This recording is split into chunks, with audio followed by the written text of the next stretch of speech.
Hi, thank you so much. My question is...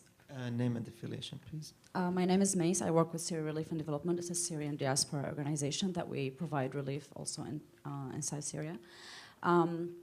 As a Syrian organizations, we know that we don't have to go to the political asks, and that's something that we suffer a lot here because we have a differentiation between the political ask and the humanitarian ask. But I do know from working with Syrian organizations on the ground that they are two very linked asks sometimes. And we always, as a humanitarian organization, try to avoid that. How, for example, the no-fly zone, let's say. And I know that a lot of people are demanding that on the ground, but here we try to avoid talking about that. What is your answers when someone asks you about this mix between these two things? How can your voice be heard here? Because we totally have this disconnection.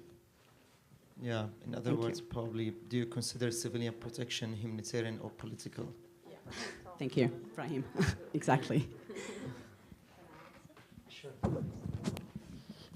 Well, we know we are a humanitarian organization.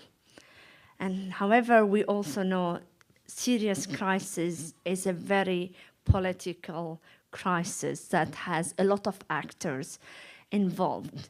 The US, the coalition, Russia, the Gulf country, Iran, Turkey, so everybody, you name it, and we're forgetting India, China, so everybody's involved, so it's political.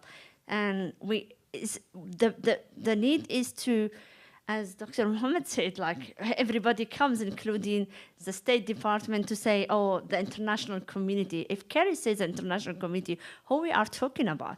So from our perspective, first of all, we would like the international community to stop the passive language and start talking with an active language, Oh, hospitals attacked, hospital bombed.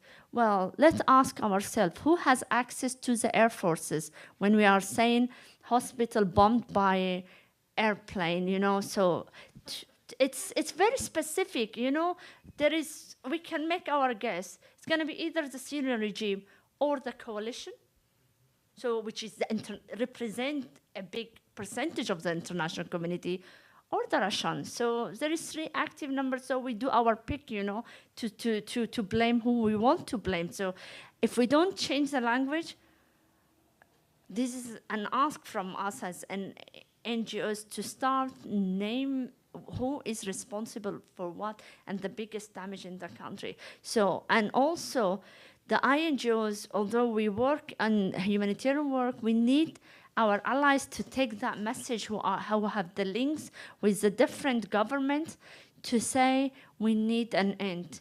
If we cannot always negotiate access. Access is always blocked. Who has the power to negotiate access for humanitarian work? We try our best, but sometimes it's blocked.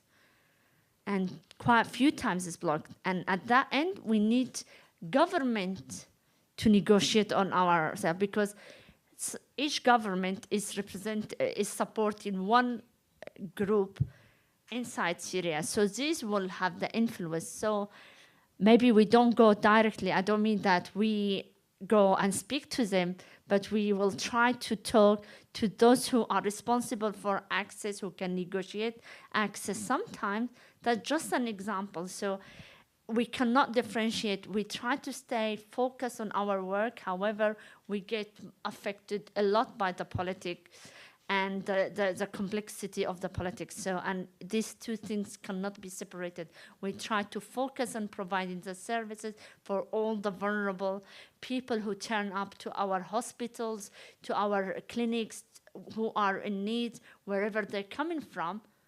But that doesn't mean that it's an easy job for us to do it.